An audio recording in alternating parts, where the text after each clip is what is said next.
امروز قراره با هم بریم سراغ یک کیسی که بعد از تموم شدنش احتمال زیاد تا مدت‌ها توی ذهنتون میمونه. میخوایم از یک آپارتمان لاکچری صحبت کنیم، یک اتاق قفل شده، یه مرگ مرموز، یه سری پودر سفید که تو کل خونه پخش شده، پرانویا و یک کسی که شاید خیلی بیشتر از اون چیزی که به نظر میاد از ماجرا خبر داره.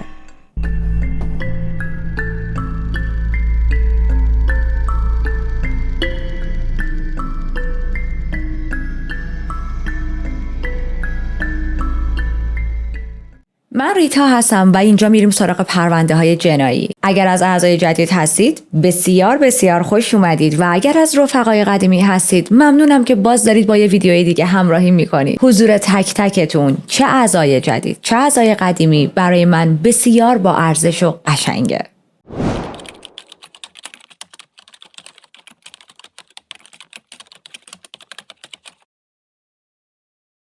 کیس امروز ما رو میبره به تایلند، به یک جایی به اسم پاتایا که فکر میکنم کمتر کسی هست حداقل توی کامیونیتی ایرانی ها که اسم پاتایا به گوشش نخورده باشه. ولی خب برای اونایی که این اسم به گوششون نخورده یا تا حالا نرفتن بذارید یک تصویر براتون بسازم. پاتایا خیلی قشنگه، طبیعت قشنگ داره، جاهای دیدنی داره، آره، اما فقط اون بهشت استوایی نیست که توی کارت پستالای تایلند میبینید. پاتایا واسه خودش شهرتی داره و خب بی‌دلیل هم نیست که بهش میگن شهر گناه. این شهر دقیقاً لب ساحل، تبدیل شده به یک آهنربا برای توریست های بین‌المللی که دنبال یه سری نایت لایف و تفریحات خاص هستن. به این چیزا معروفه. جاهایی که اکثر مواقع آدم‌ها میرن تا از نظر جنسی خودشون رو راحت کنن. شهر شلوغی، شبای بسیار زنده‌ای داره، جمعیت زیادی داخلش دیده میشه از لوکال‌ها و افرادی که توریست هستن و درست تو همین فضا میریم داخل یک مجتمع مسکونی لاکچری 7 طبقه که داستان ما رو شروع میکنه. داستانی درباره یک زن 28 ساله به اسم پرای مانی. پرای یک مدل بود که پاتایا رو به عنوان خونش انتخاب کرده بود و کیس هم داره توی سال 2024 اتفاق میافته. حالا میخوایم از 24 ساعت آخر زندگی پرای همه چی رو بررسی کنیم. الان یکم زدیم عقب، ساعت یکم از 2 گذشته، قراره یک ظهر خیلی معمولی توی پاتایا باشه و یک زنی یه تماس تلفنی دریافت میکنه که همه چیز رو تغییر میده. اون طرف خط کی بود؟ خواهر بزرگتر پرای که از نگرانی داشت دیوونه میشد، چون تمام روز نتونسته بود با خواهر کوچکترش یعنی پرای تماس بگیره. تمام زنگاش مستقیم میرفتن روی وایس میل، تکسا و پیاما رو جواب نمیداد و دیگه جوری شده بود که وایس میلش جا نداشت برای ارسال پیام‌های جدید. و خیلی از ماها ممکنه این حس رو بشناسیم. میدونید یه کسی که همیشه در دسترس، سریع جواب میده، سریع پاسخگوه و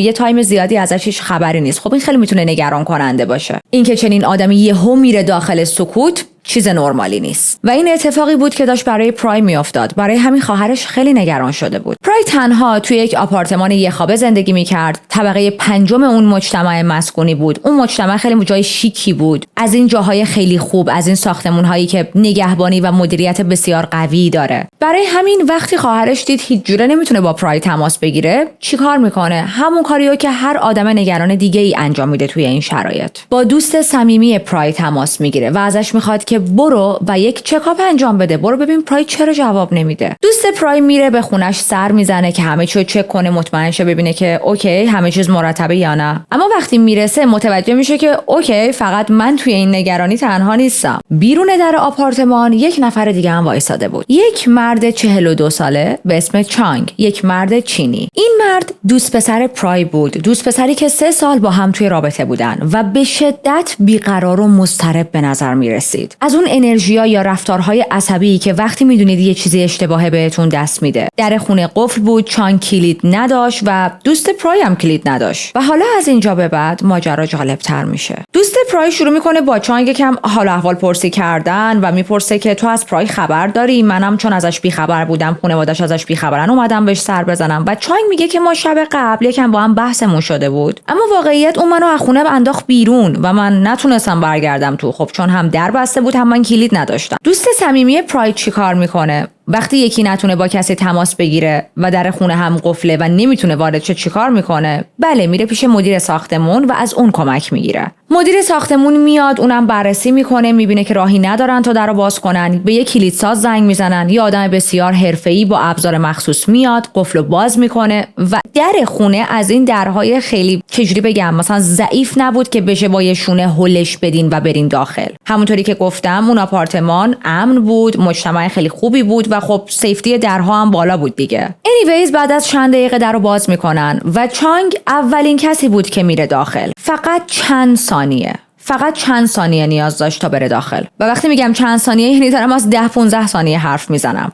10-15 ثانیه میره داخل، لرزون میاد بیرون، حالتی که پنیک شده بود، رنگ از صورتش پریده بود و خیلی آروم میگه پرای مرده و بعدش هم به سرعت اونجا رو ترک میکنه. یه جورایی میشه گفت بدو از اونجا میره.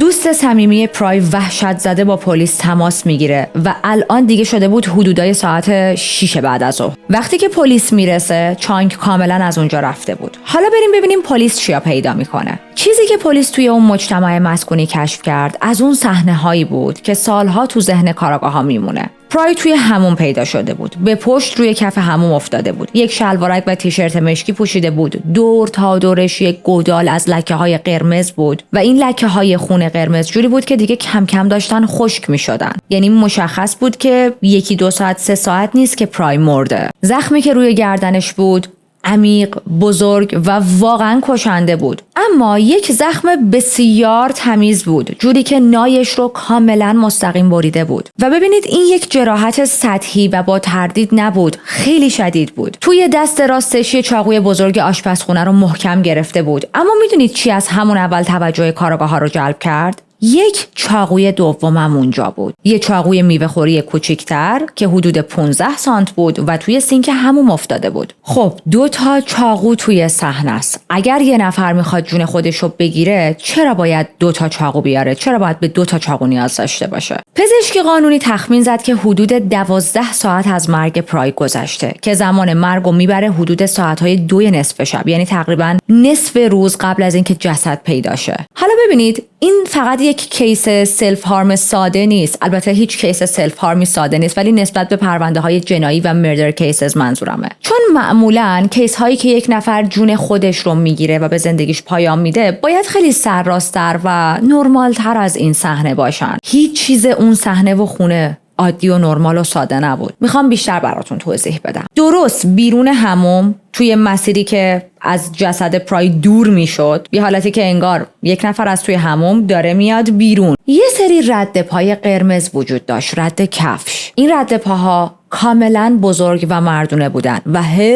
اصلا سایز پای پرای نبودن. مدلی هم که این رد پاها گذاشته شده بودن حالتی بود که انگار یک نفر از اونجا اومده که بره بیرون از خونه. خود آپارتمان پرای هم یک وضعیت خیلی آشفته‌ای رو داشت به پلیس ها نشون میداد. اول از همه این که یک گربه توی خونه بود که خوشبختانه هیچ آسیبی ندیده بود و فقط با استرس تمام بچه داشت این ور اون ور میدوید و میرفت و قشنگ معلوم بود که فهمیده یک خبریه، حس بدی داره، استرس گرفته. میدونید از اون رفتارهایی که حیوان‌ها میفهمن یه جای کار میلنگه، درک خیلی 100% از مسائل یا اتفاقها ندارن اما میدونن که یه چیزی نرمال نیست. هیچ نشونه‌ای از ورود به زور توی کل خونه به چشم نمیخورد. نه پنجره شکسته بود، نه قفلی خراب شده بود. البته بجز همون قفلی که کلیدساز خرابش کرده بود، اما خب بقیه قفل‌ها اوکی و سالم بودن. حتی در خونه از داخل قفل شده بود. برای همین کار کلیدساز سخت بود. اما شاید مهمترین و عجیبترین جزئیاتی که پلیس پیدا کرد چیزهای دیگه‌ای بود که دور بر اتاق پخش شده بودن. یه سری پودر سفید، اونم به مقدار خیلی خیلی زیاد. یک عالمه بسته‌های کوچیک داخل خونه بود که خب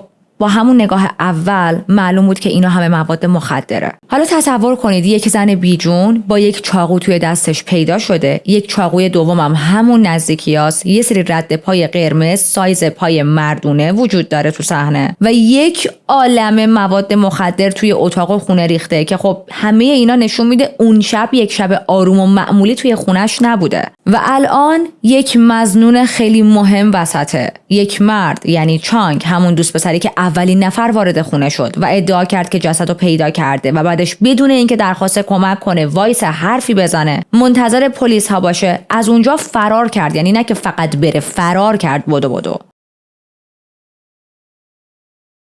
همه جا رو نوار زرد کشیدن، آدم‌های متفرقه رو بیرون کردن، اجازه ورود به کسی جدید رو ندادن، به خاطر اینکه می‌خواستن همه چیز مدارک همونطوری بمونه و اصلاً جابجا نشه و یا حالا چیزی از بین نره. تیم پزشکی قانونی و کارآگاه‌ها می‌خواستن با خیال راحت کارشون رو انجام بدن تا بدونن که باید چه کسی رو یا چه کسایی رو دستگیر کنن. اما این اخبار به سرعت تبدیل شد به یک جنجال رسانه‌ای. یعنی وقتی میگم به سرعت، اصلا واقعا کمتر دیده میشه توی کیس ها که اینجوری خبری پخش شه. برای همین پلیس مجبور میشه که خیلی سریع با مردم صحبت کنه، یک کنفرانس مطبوعاتی برگزار کنه و خیلی داشت توی انتخاب کلماتش دقت میکرد. دلیل اصلیش هم مشخص بود. شواهد داخل صحنه جرم به شدت با هم تناقض داشتن. یعنی پلیس نمیدونست که آیا این واقعا یک صحنه یا یک قتل اتفاق افتاده. پلیس میگه ما نمیدونیم دقیقاً این کیس چیه. تیم پزشکی قانونی همچنان در حال بررسی و جمع‌آوری مدارکه تا بتونیم که جواب تمام معماها رو توی این پرونده پیدا کنیم. اما با به دست آوردن هر گونه اطلاعات جدیدی قطعاً آپدیتتون میکنیم. خواهشاً تا هنوز ما اطلاعات جدیدی ندادیم شایعه پراکنی نکنید. این کیس همه نشونه‌های یک نفری رو داشت که به زندگی خودش پایان داده. اتاق قفل شده بود، در قفل بود، چاقو تو دست شخص قربانی بود، سابقه مصرف مواد مخدر دیده میشد. اما خب یه سری چیزا هم داشت که اصلاً با این داستان جور در نمی اومد. برای همین کارآگاه‌ها همون موقع سریع رفتن سراغ چک کردن فیلم‌های دوربین مداربسته‌ای که اطراف اون مجتمع مسکونی و این ور اون ور راهرو بود. توی جاهایی مثل پاتایا، مخصوصاً توی چنین ساختمان‌های گرون قیمتی، همه جا دوربین گذاشتن. پس اگر کسی رفته بود یا اومده بود،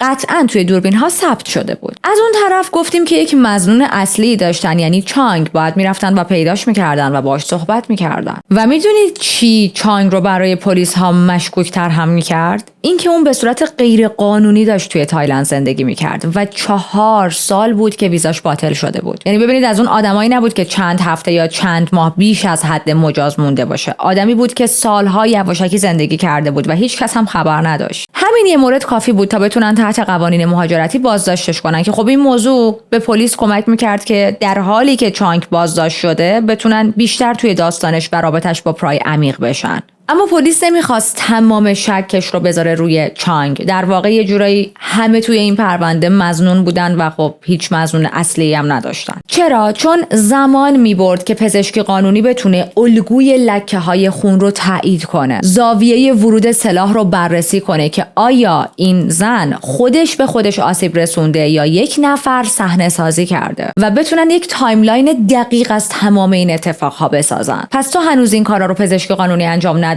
بود، یه جورایی میشه گفت همه مظنون بودن. خیلی طول نکشید تا پلیس بتونه چانگو پیدا کنه و درست روز بعدش یعنی 9 آگوست توی پاتایا پیداش کردن. چانگ از کشور فرار نکرده بود، از شهر خارج نشده بود، حتی نرفته بود جایی قایم شه. همونجا مونده بود. اما تو همون برخوردهای اولیه جلوی پلیسا رسما میلرزید، مضطرب بود و کاملا درگیر استرس و ترس شده بود نسبت به اتفاقهایی که ممکن بود در آینده براش بیفته.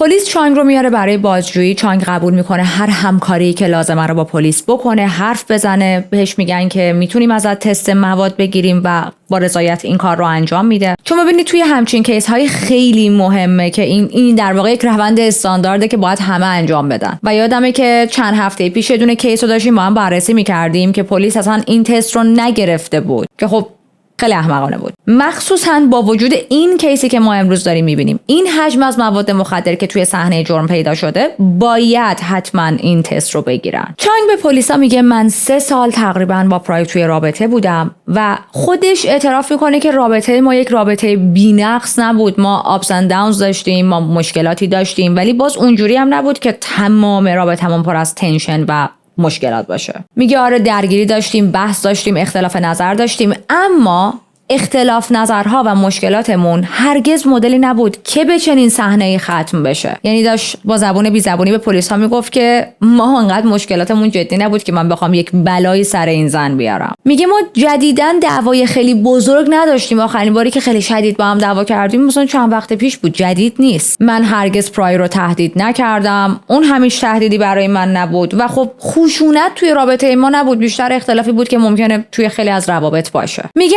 راجب شب 7 آگوست با ما صحبت کن. میگه من خونه پرای بودم اون شب. حدود ساعت‌های 7 بعد از ظهر بود. خواب بودم که متوجه شدم پرای برگشت خونه و پرای های بود. در واقع نمیشه دیگه گفت های. اینجوری نبود که بگیم فقط تحت تاثیر مواد مخدر بود. پرای کاملا توی یک دنیای دیگه بود. پرای به شدت درگیر پرانویا شده بود. کاملا وحشت زده بود و درباره چیزایی حرف میزد که اصلا وجود خارجی نداشتن. مدام جیغ میکشید، میگفت یه روح داره منو تعقیب میکنه، میگفتش که آدم‌ها روح‌ها دارن میان تا منو ببرن. بعد چانگ ادامه میده، میگه که پرای برمیگرده سمت من، شروع میکنه به داد و بیداد کردن، منو هول میده و در نهایت با زور فیزیکی منو از آپارتمان میندازه بیرون. بعد از اینکه منو پرت میکنه بیرون، درو پشت سرش قفل میکنه و هر چقدر که من به در میکوبم یا سعی میکنم که منطقی باهاش صحبت کنم و بگم درو باز کنه، حاضر نمیشه منو راه بده تو. میگه که در نهایت بیخیال شدم از اینکه بخوام باهاش منطقی صحبت کنم یا درو برای من باز کنه و رفتم و تمام شب رو خونه یکی از دوستان موندم. فرداش برگشتم، پرای جواب منو نمیداد، در خونش همچنان قفل بود. رفتم دوباره اومدم و همون موقع بود که دوست صمیمی پرای رو هم دیدم که اون هم نگران شده بود و اومده بود وایساده بود ببینه که چرا پرای خبری نیست، چرا درو باز نمیکنه. کاراگاه‌ها ازش میپرسن اوکی در خونه باز شد و تو اولین کسی بودی که رفتی داخل و جسد دیدی. باشه منطقی. چرا فرار کردی؟ چرا در رفتی؟ و توضیح چانگ فقط یک کلمه بود: ترس. ترس از پلیس و مقامات اداره ایمیگریشن.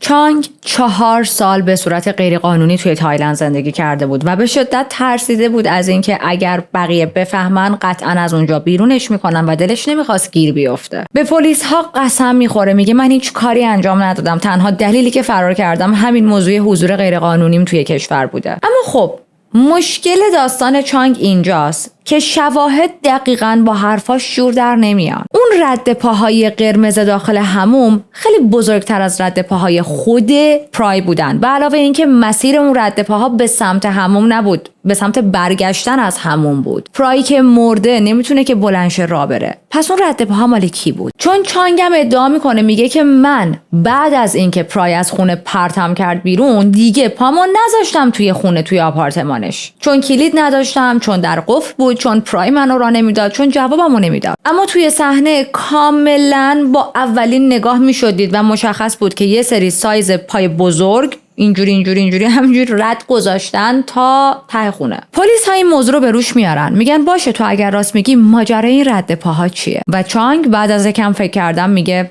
شاید همون اولش که وارد صحنه شدم این رد پاها اونجا جا مونده، چون من اولین کسی بودم که رفتم چک کردم. آیا حرفی که میزنه ممکنه؟ بله. آیا این توضیح به نفعش تموم میشه؟ 100%. موضوع اینه که پلیس هنوز نمیتونست چانگ رو برای دخالت توی این پرونده دستگیر کنه. اونا مدرک کافی نداشتن. از اون طرف هم نمیخواستن بذارن چانگ قصر برای خودش در بره، به خاطر اینکه یک مظنون خیلی مهمی بود تو این کیس. پس چانگ رو به خاطر تموم شدن ویزاش و اقامت غیرقانونی متهم کردن که خب این میتونست یه مقدار زمان تحقیقات رو بهشون بده. میتونستن چانگ رو بیشتر پیش خودشون نگه دارن تا چیزای بهتری کشف کنن. اما یک سوالی تو ذهن کارآگاه‌ها مثل خوره افتاده بود به جونشون. آیا چانگ درباره اینکه تمام شب پشت در قفل شده مونده بود داشت راست میگفت یا اینکه داستانش چیزهای خیلی بیشتری رو برای پنهان کردن داشت؟ کارآگاه‌ها برای جواب این سوال رفتن سراغ تنها شاهدی که هیچ وقت در پرونده‌های جنایی دروغ نمیگه، یعنی دوربینای مداربسته. اگر داستان چانگ حقیقت داشت، دوربینای این موضوع رو ثبت کرده بودن. و حالا بریم به تصاویری که از دوربین‌ها توی شب 7 آگوست ضبط شده. چون این روندی که ما توی دوربین ها میخوایم ببینیم خیلی تو کیس مهمه. ساعت 7:18 عصر دوربینا نشون میدن که پرای با آپارتمانش تو طبقه 5 برمیگرده. تنهاست و همونطور که چانگ گفته بود از توی دوربین ها مشخص بود که انگار تحت تاثیر مواد مخدره. ساعت 7:18 یعنی فقط 1 دقیقه بعد دیده میشه که چانگ داره از آپارتمان هل داده میشه بیرون. دمپایی پاشه، لباسای خیلی مرتبی نیست. مشخصه که این یک تصمیم 2 نفره نیست و یک اتفاقی افتاده و یک نفر که پرای باشه احتمالاً داره از توی آپارتمان پرتش میکنه بیرون، پرتش میکنه تو راهرو و پرای کاملا داشت با زور فیزیکی هلش میداد بیرون. ساعت 7:19 پرای دوباره از آپارتمان میاد بیرون، دوباره با چانگ درگیر میشه. درگیر نه که کتک کاری کنن ولی باز داشت هلش میداد. چند دقیقه با هم توی راهرو بحث میکنن. بعد پرای با دست بهش اشاره میکنه که برو. کلا بادی لنگویج پرای توی این ویدیوها خیلی پرخاشگرانه و مضطربه و میخوام بخش از ویدیوها رو براتون بذارم ببینید و ما بقیه ماجرا رو واسهتون تعریف کنم.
تا اینجا داستان چانگ داره تایید میشه، اما اتفاقاتی که بعدش میفته واقعا ماجرا رو عجیب میکنه. ساعت شده 7:23 عصر. چانگ رفته، پرای دوباره از آپارتمانش میاد بیرون و کاملا توی ویدیوها مشخصه که توی حالت طبیعی خودش نیست. با خودش زمزمه میکنه، با خودش حرف میزنه، با کسی حرف میزنه که اونجا اصلا حضور خارجی نداره. پرای تنها بود. بعدش یه کاری میکنه که من وقتی داشتم CCTV فوتیجا رو میدیدم واقعا مرمور شدم و مو به تن آدم سیخ میشه. دستاشو میندازه دور گردن خودش، بی حالت خیلی ناراحت به نظر میرسه. یه حالتی که انگار یک نفر داره خفش میکنه، اما خب هیچ کس اونجا نبود و این فقط دستای خودش بود که دور گردنش بود. ساعت 8:05 شده. 40 دقیقه گذشته. دوباره از آپارتمانش میاد بیرون. این بار کیف پول و گوشیش هم دستش بود، اما واقعا دیگه داشت کاملا متفاوت رفتار میکرد. خوشحال بود، تقریبا توی یک حالت سرخوشی بسیار بسیار زیاد. توی راه رو شروع میکنه رقصیدن. به نظر میومد که یک چیزی یا یک کسی رو بغل کرده و داره باش میرقصه، اما بازم بچه‌ها هیچ چیزی اونجا نبود و اون داشت با هوا میرقصید. و بعد ساعت 8:12 پرای برمیگرده به آپارتمانش، در رو پشت سرش میبنده و این همون خط زمانیه که چانگ رفته بود خونه دوستش مونده بود. چند ساعت بعد چانگ دوباره برمیگرده، سر میزنه توی دوربین ها این افتاده مشخصه تمام رفت و آمدهای چانگ تا اینجا چیزایی که گفته درست بوده. دوربینا نشون میدن که چانگ اومد دم در خونه پرای، با مشت میکوبه به در، سعی میکنه که با پرای صحبت کنه، سعی میکنه که راضیش کنه که پرای راه بدتش داخل، اما خب هیچ کس جوابش رو نمیده. توی دوربین ها مشخصه که چانگ هیچ جوره وارد آپارتمان نمیشه. در نهایت هم چانگ سوار آسانسور میشه، میره پایین و ساختمون رو ترک میکنه و باز تمام اینا توی دوربین ها ثبت شده و اینجا داستان تموم میشه. دوربین ها نشون دادن که بعد از آخرین ورود پرای به خونش و بعد از خروج چانگ همینطور از آپارتمان هیچ کس دیگه‌ای وارد نمیشه. تو اون خط زمانی که این مرگ اتفاق افتاده هیچ کس وارد نشده. پس الان ما داریم میبینیم که داستان چانگ درباره قفل شدن در و موندنش بیرون کاملا درست بوده. اون پودرای سفیدی که توی تمام خونه و اتاق پخش بودن بعد از اینکه آزمایش میشن مشخص میشه که بله 100%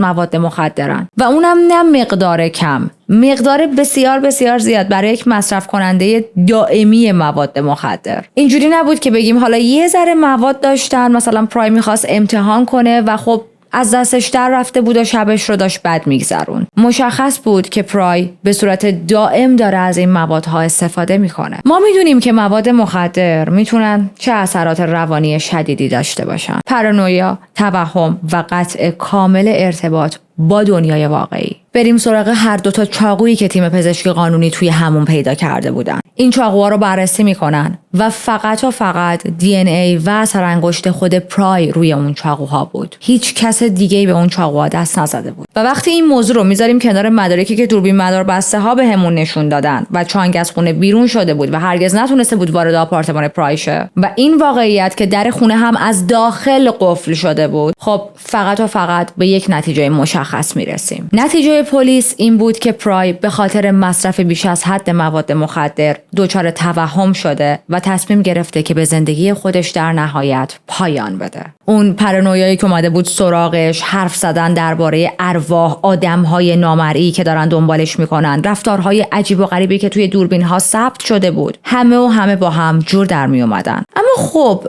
برسیم به رفتار چانگ. میدونید اون بخشی که میبینی دوست دخترت مرده و بدون زنگ زدن به پلیس از اونجا فرار میکنی.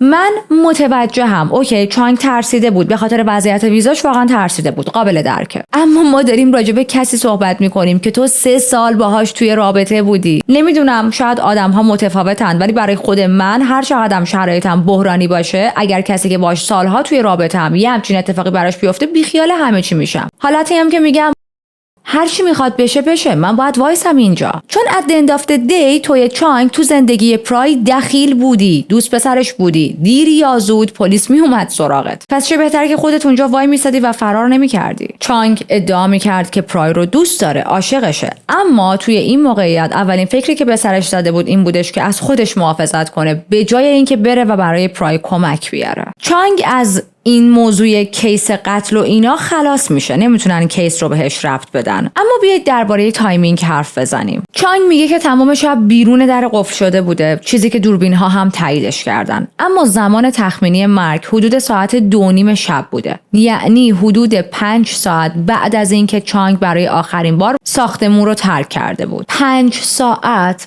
زمان بسیار بسیار زیادیه که شما یک نفر رو که دیدید های توهم زده تحت تاثیر مواد مخدره تنها بذارید. شخصی که میتونه با افکار و ترس‌های خودش تنها بمونه و اتفاقهای وحشتناکی براش بیفته. ببینید هدف من این نیست که الان بخوام چانگ رو بلیم کنم، ولی ما باید از این چیزها درس بگیریم. گاهی اوقات مسائل و اتفاقات از یک رابطه ساده و کلکل و لجبازی و دعوا خارج میشه. پرای یه زنی بود که به خاطر مصرف مواد مخدر کاملا توی افکار و توهمات خودش غرق شده بود. بد تریپ شده بود، فکر میکرد که ارواح دنبالشن، بعد واسه خودش میرقصید، بعد گریه میکرد، بعد فریاد میزد و 5 ساعت تمام توی یک خونه با در قفل شده مونده بود. میخوام عمق فاجعه و اون زجر روانی که توی این 5 ساعت دارک پرای تحمل کرده بود یا داشت تجربه میکرد رو بهتون بگم. میخوام قشنگ اون خفگی و ترسی که پرای بهش دست داده بود رو حس کنید. میدونید 5 ساعت زمان خیلی زیادیه. شما توی 5 ساعت وقتی میبینی که حالا پارتنرت، دوست دخترت، دوست پسرت، شخصی که دوستش داری، رفیقت، هر کسی تحت تاثیر مواد مخدره و اینجوری توهم زده، نباید واقعا ولش کنی. یه چیز دیگه توی این کیس هست که خیلی عجیبه، اونم اون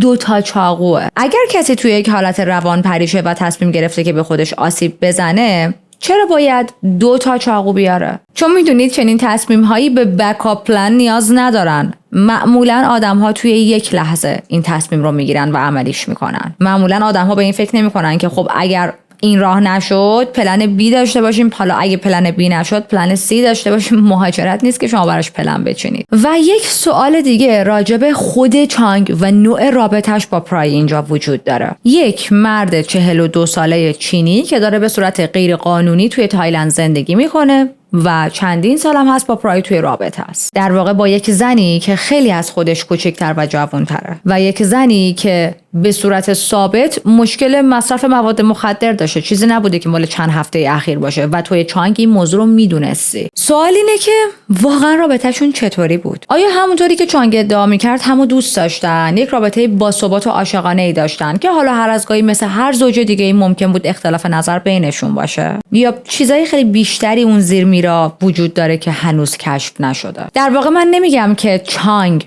پرای رو به قتل رسونده ها، نه. بر اساس مدارکی که پلیس پیدا کرده چانگ بیگناه توی این کیس. اما حرفم اینه که این کیس سوالهای بی جواب زیاد داره، سوالهایی که باعث میشه آدم احساس کنه کل داستان رو نمیدونه و دلش میخواد بدونه. ما متاسفانه اطلاعات خیلی زیادی هم از پرای نداریم. فقط میدونیم که مدل بود، همون چیزایی که اول کیس بهتون گفتم. توی یک آپارتمان خوب و لاکچری زندگی میکرد، 28 سالش بود، با مادر 50 سالش ارتباط صمیمی و خوبی داشت و قسمت دردناکترش اینه که مادرش آخرین تماسش رو با پرای توی 7 آگوست داشته، یعنی روز قبل از پیدا شدن جسد پرای.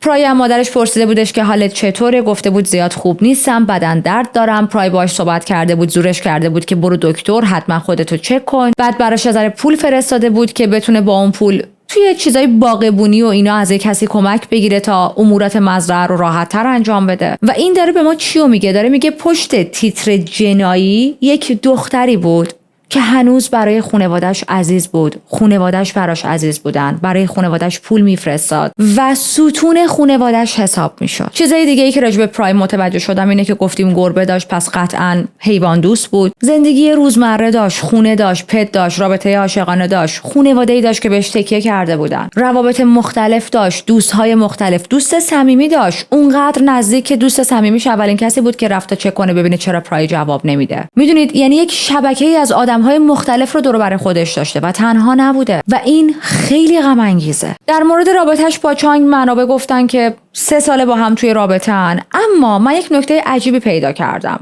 پرای یک عمویی داشت که این عموشون خیلی توی خانواده‌شون نزدیک بوده، مثل مادر، پدر، خواهر، برادر، اینجوری. این عمو بعدها به رسانه‌ها میگه که من اصلا رو هم خبر نداشت که پرای با یک مردی 3 سال توی رابطه است. مادر پرای میشناخت چانگ رو ولی عموش نمیشناخت و این خیلی عجیبه، چون ما داریم از یک رابطه طولانی مدت صحبت می‌کنیم، یک رابطه 3 ساله. 3 سال واقعا زمان کمی نیست برای یک رابطه. چرا و چجوری پرای چانگ رو از عموش قایم کرده بود؟ پس یعنی این رابطه اونقدر جدی نبود که پرای بخواد چانگ رو به عموش معرفی کنه، یا چانگ اون آدم مناسبی نبود که پرای روش بشه مثلا به بقیه معرفیش کنه، پس اصلا جدی نگرفته بودش. نمیدونیم، اینا همه حدس و گمانه و فکت نیست. توی خونه چانگ هم هیچ موادی نتونستن پیدا کنن. اون تست مواد مخدری هم که ازش گرفته بودن منفی در اومد، پس به هیچ کدوم از این مسائل چانگ نمیتونست ربط داده بشه. ولی به خاطر 4 سال اضافه موندن توی کشور، در واقع غیر قانونی اضافه موندن توی تایلند، بازداشت و متهم شد. چیزی که مشخصه اینه که پرای متاسفانه جزو مصرف کننده های دائم مواد مخدر بود. دوست نزدیکش به پلیس ها میگه که پرای به صورت دائم مواد مخدر مصرف میکرد. در نهایت هم پلیس بعد از بررسی همه چی، دوربینای مداربسته، اثر انگشتا، وضعیت در و کلا تمام شواهد، به این نتیجه رسید که این کیس یک کیس قتل نیست. گفتیم روی چاقو فقط اثر انگشت خود پرای بود. دوربینا نشون داده بود که هیچ کس بعد از خروج چانگ وارد اتاق و خونه نشده. در از داخل قفل بود و خب اون همه مواد مخدر توی صحنه بود دیگه. در نهایت این کیس با عنوان یک کیس بسته شد و نه یک قتل و ما معمولاً میریم سراغ کیس هایی که به قتل ربط داره. اما دلیلی که این کیس رو با بچه‌های تیم انتخاب کردیم مهمه و بهتون میگم. اما اول بیایید چند لحظه راجع به پرای صحبت کنیم. یاد بود داشته باشیم مثل همیشه. پرای زنی بود که خیلی زودتر از چیزی که باید به آخر خط رسید. یه انسان واقعی بود که با تاریکی‌های وحشتناکی توی ذهنش می‌جنگید و تو اون لحظه‌های آخر زندگیش هیچ کس رو نداشت که دستشو بگیره و از اون کابوس، از اون تاریکی‌ها بیرون بکشتش. یادمون باشه که سلامت روان چقدر مهمه و چطور یک آدم میتونه توی شلوغ‌ترین شهرها هم از درون انقدر احساس تنهایی کنه. اونقدر احساس تنهایی کنه که تاریکی مطلق رو به زندگی ترجیح بده. یادش زنده و گرامی.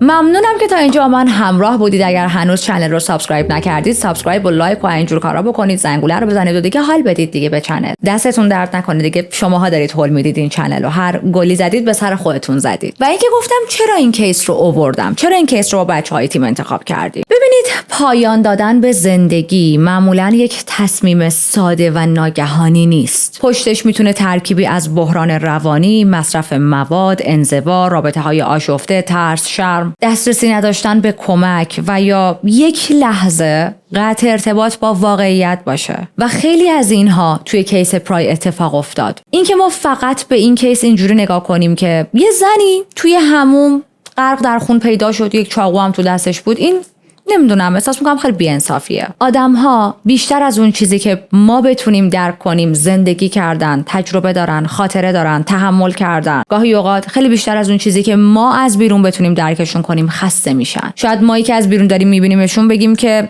حالا سخت نگیر، نازک نارنجی، بلا بلا بلا، ولی هیچ کدوم از ما به جای دیگری تجربه زیستن نداریم و نمیتونیم 100% آدم‌های دیگر رو درک کنیم. به علاوه وقتی راجع به این کیس ها صحبت چه، اون کلیشه کثیف خودش خواست و خودش جون خودش رو گرفت و خودش کرد، هر کاری کرد خودش با خودش کرد رو از بین میبره یا حداقل کمرنگ میکنه. ببینید، بیایید صادقانه نگاه کنیم. خیلی ها هنوز رو با قضاوت نگاه میکنن و تعریف میکنن ازش. انگار که آدم ها توی یک حالت عادی خیلی شیک و منطقی میشینن، یک تصمیم منطقی میگیرن که خب امروز چیکار کنیم؟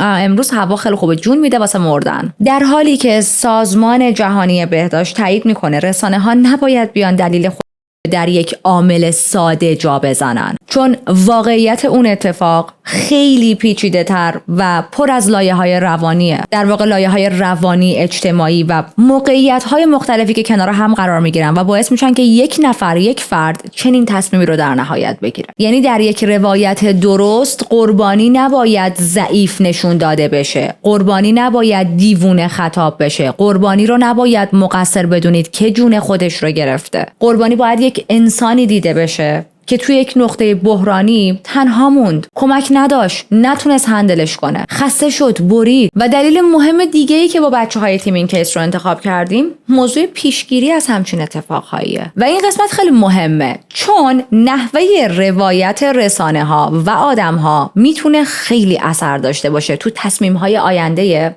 آدم‌های دیگه. منابع معتبر بر اساس تحقیقاتی که ما کردیم نشون میدن که پوشش رسانه‌ای میتونه هم اثر منفی داشته باشه و ریسک تقلید کردن رو بالا ببره، باعث بشه که آدم‌ها تشویق بشن به انجام این کار. هم اگر این پوشش خبری درست انجام بشه میتونه به آدم‌ها کمک کنه، میتونه جلوی این عامل رو بگیره. میدونید شناخت علائم خطر، جدی گرفتن بحران روانی، یعنی خیلی فرق هست بین محتوای مسئولانه و محتوای خطرناک، محتوای تحریک کننده، محتوای تشویق کننده به اون عامل. و این فرق فقط میتونه توی چند تا جمله باشه، اما میتونه تاثیر بسیار مهمی داشته باشه. برای همین واسه من مهم بود که راجع به چنین کیسی صحبت کنیم. برای من مهم بود که پرای رو فقط به چش یک زنی که یهو تصمیم گرفت به زندگی خودش پایان بده نگاه نکنیم و خیلی تحقیق کردیم که بتونیم لایه‌های دیگه‌ای از زندگیش در بیاریم تا بهتون نشون بدیم که پرای هم یک انسان بود، مثل همه ما زندگی داشت، اما خب اطلاعات زیادی توی رسانه ها وجود نداشت. ما امروز راجع به این کیس صحبت کردیم، نه برای اینکه سرگرم شیم، نه برای اینکه مرگ یا این تصمیم رو بخوایم زیبا نشون بدیم، زیبا سازی کنیم، شاعرانش کنیم، و نه برای اینکه روش آسیب زدن رو بازسازی کنیم و یاد بدیم. دربارش حرف زدیم چون پشت هر مرگی، پشت هر یک آدم واقعی وجود داره و بیشتر مواقع مصرف مواد، توهم، تنهایی، ترس، بحرانهای روانی، سنگین شدن مشکلات، اینا همه وقتی برای یک انسانی اتفاق میفته در عرض چند ساعت میتونه اون انسان رو به نقطه‌ای برسونه که دیگه حتی خودش هم خودشو نشناسه. سلامت روان خیلی مهمه. مواظب خودتون باشید، مواظب اطرافیانتون باشید، نشونه ها رو جدی بگیرید. باز هم میگم نمیخوام چانگ رو بلیم کنم، ولی اگر چانگ تو همون چند ساعت اولیه میرفت یک کلید ساز می آورد، نمیدونم از خانواده مثلا پرای کمک میخواست، وقتی میدید پرای اینجوری حالش بده تنهاش نمیذاشت توی اون موقعیت، شاید این کیس اصلا راهی این چنل نمیشد و اتفاقهای متفاوت تری میافتاد. چه دوست داشته باشیم چه نداشته باشیم، ما در برابر اطرافیانمون مسئولیم. پس بیاید مسئولانه تر به دور و برمون نگاه کنیم. ممنونم که تا اینجا با من همراه بودید. خیلی دوست دارم بیشتر از این بشینم باهاتون صحبت کنم، ولی واقعیت این روزا خیلی درگیرم. انقدر حجم کارم سر کار زیاد شده و یه سری برنامه‌هایی دارم برای آیندم که اونها هم خیلی تایمم رو پر کرده و حالا شاید یه روز بیام براتون تعریف کنم، ولی فعلا نه، که خب خیلی وقت ندارم بشینم جلوی دوربین و ساعت‌ها براتون صحبت کنم، ولی خیلی دلم تنگ میشه. یعنی از این ضبط تا ضبط بعدی قشنگ دل تو دلم نیست که پرونده آماده شه و من یه تاریخی رو هماهنگ کنم تا بشینم جلوی دوربین رو براتون حرف بزنم. خیلی باحالید که تا اینجا همراه من بودید. از خودتون مراقبت کنید. به زودی با یک کیس دیگه میام سراغتون.